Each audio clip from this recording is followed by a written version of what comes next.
Hi, welcome back. So today I want to have some fun and make some toys. These are called Begleri toys. They're fidget spinners and they're from Greece originally. There's two different sizes as you've seen, long game and short game. You can look them up before we go to this video. I'll find a link so you guys can see what I mean, but you can do so many tricks. There's tutorials. And they look a lot of fun, and they look like they take a lot more skill than today's fidget spinners do. So yeah, let's just get right into the video. Alright, I just want to talk about some paracording tools that are easy enough to buy. I get these from the dollar store. It's a butane lighter. They burn a little hotter. So when you go to burn your paracord ends, these ones are actually a little bit burnt, but I find that if you use a Bic lighter, these will blacken like really badly, and with the butane they sort of just melt before they can blacken, so that's why I like that better. This is a fid, so if you are ever needing help with a needle, you just put it on the end because it's hollow. You just put it on the end like that, and then you kind of twist it on, and then it just does that for you. So you can get those on Amazon. Haven't seen anything like that in a dollar store, but to be fair, you don't really need this. It's just like if you had a knitting needle, it would do this, not exactly the same thing, but you could use it to pry eventually, because sometimes I use these for prying if the cord wraps get too tight. And then the last thing I want to talk about, this little bad boy. I actually have a lot of these because people give them to me because of my real job and they think that they're being funny, but I actually use every single one. So thanks everybody. Take that. Anyways, and then obviously a pair of scissors and yeah, your paracord. And then I have two steel ball bearings. I got these on Amazon as well because I don't know where to get ball bearings, but you can also go to the dollar store and just get a pack of marbles, because for what we're doing to begin with, you shouldn't have to spend a lot of money to see if you like doing something. So that's my advice for that. Now, this is what we're making. This is a Begleri toy. It's a fidget spinner. They originated in Greece. They used to just be a piece of string with two beads on the end. This is how you find the length of a long game Begleri. And then a short game Begleri, the ball would just be right there. And that's what this one is going to be. We're going to do a short game. Now, to do the monkey fist, you set up the little jig on your hands. A lot of people do this with just 2 fingers, but I like to use 3 because you do the 3 wraps like this, and then you end up taking the middle one out and you have space to work with. Because what you're going to do here, you see how I did that? The wraps go around my hand like that, and then it just stops at the bottom finger and cuts across this way. I use those exaggerated movements so you guys can remember. Now at this point I like to take the top finger out even too, because paracord is pretty stiff and it'll just stay there. So if you just be kind to yourself and hold your hands a little bit better, this is actually a lot easier to do. So you just take this one, remember that's when we cut across that way, and then we do spins like that, and we do 3 spins this way as well. You can see that there's 3 there, there's only 2 here, and there's only 2 there, so we know that it at least needs to come that far, but it's not going all the way around because then that's 4. So at this point, I'll show you, we take the rope, your 550 paracord, and you go through this space right here all the way to the back through the tops of those loops, and this is the round that it's what closes your, this is what's the knot. This is what makes the knot. This is what closes your weave in together. Oh, my paracord's getting a little twisted there. Sorry guys, I just took that. You don't need to see that. Off camera. It's for the best. Anyways, and then I've got this end and it comes up through the bottom. So you know you made 3 loops every other way, you make 3 loops this way too. But at this point, what most people do, and it just kind of makes it a little bit easier because you have something in there to press against if you wanted to, is you put your ball bearing in at this point, or your marble. And you just continue doing the loops. Oops, sorry, I keep going out of the shot. That's terrible. It's a lot better than this film. You know what this means. I've tried this before. But anyways. There we go. We've got two more to do. This is the second one. You can see there's only one, so number 2. There's 3 on the other side. Well, there's 2, about to be 3. I'll see if I can flip it and not drop anything. It's going to weave through the bottom. Sorry, I'm not that flexible, guys, but you can see what I mean by this way, because there's only one way it could be back there. So there's 2, and then finishing off, because we only have 2 wraps there, we need to have 3 everywhere we look. That's what makes the monkey fist the monkey fist. We need to make sure that our layers don't get folded over like that too. So that's something you can troubleshoot for. Now go get in there. This is where the fid would come in handy, but I want to do this without one to show you guys that it's possible.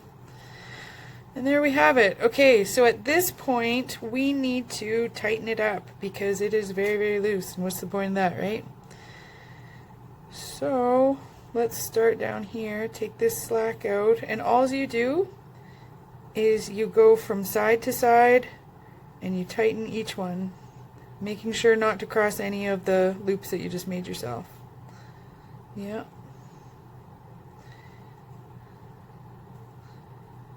Back and forth.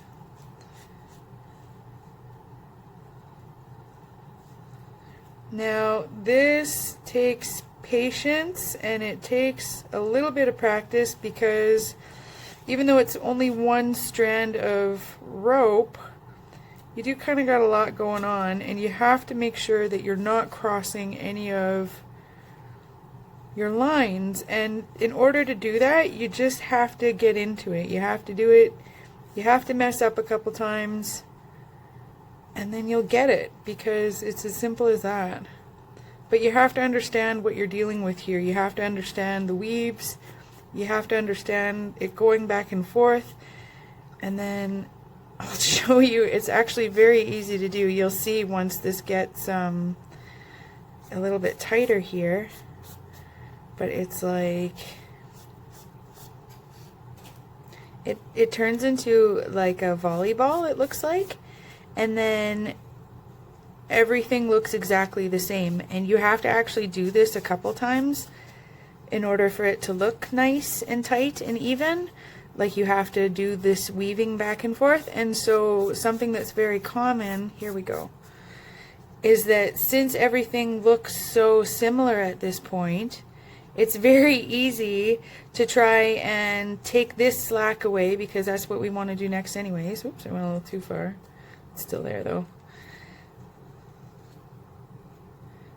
But we take this slack away and we weave it all the way through, and then we forget what direction we're going, and then we think we've reached the end and we end up pulling it right back out. So that can be something that's pretty frustrating. But here, let's go to tightening it, because that's our next step. And you do, like I said, you want to make sure that you do this in a couple rounds, because if you just reef on it right at the very beginning, it doesn't do very well. Yeah. Okay, something that you have to be careful of is to not lose your end. So as you do your first couple loops back and forth, because remember, all it is just back and forth, you'll get so tired of doing this by the end of your, well, the first one's a little confusing and you might mess it up, and then the second one you're like, okay, I could see. Well, I shouldn't even say that. I think it took me a couple tries.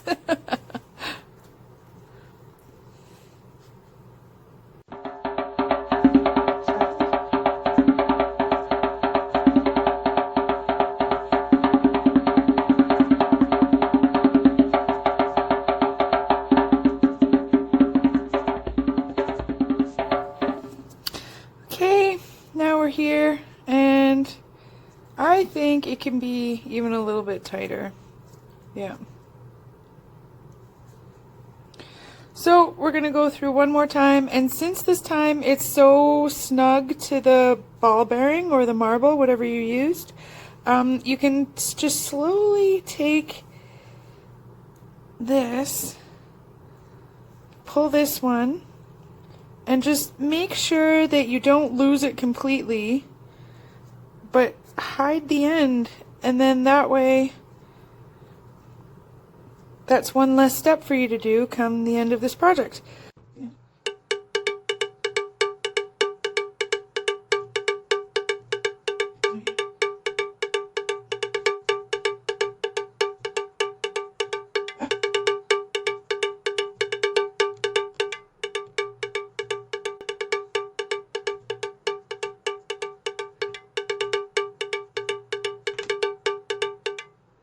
So at this point, I am just going to, maybe I'll speed the video up, but I need to hurry up now. So I'll get to the point where we have the other ball all threaded on and ready to go, and we'll do the sizing at that point. So.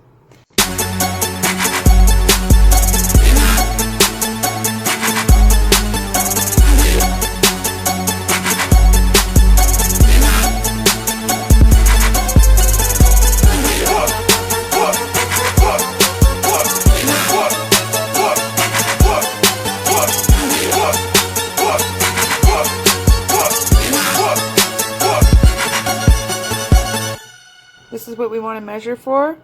I'm actually going to weave this through one more time beyond this, so 2 more times actually.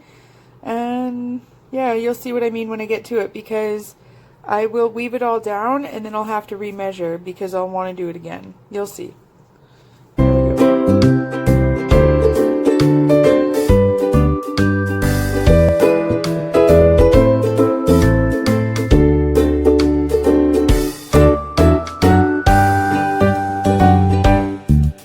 No matter what size your hand is, if you're doing short game Begleri, you want this to be here and this one to be there. So this is a little bit too short, as well as you can see that this one's a little bit bigger than this one.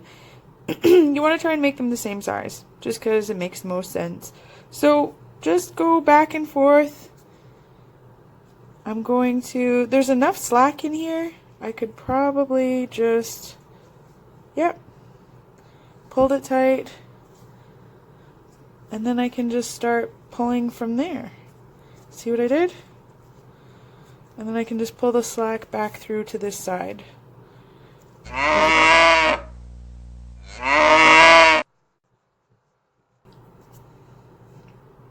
There we go.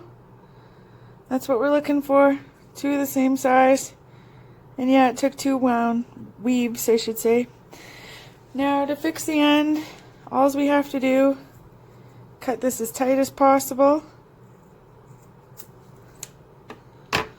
Got that much left over.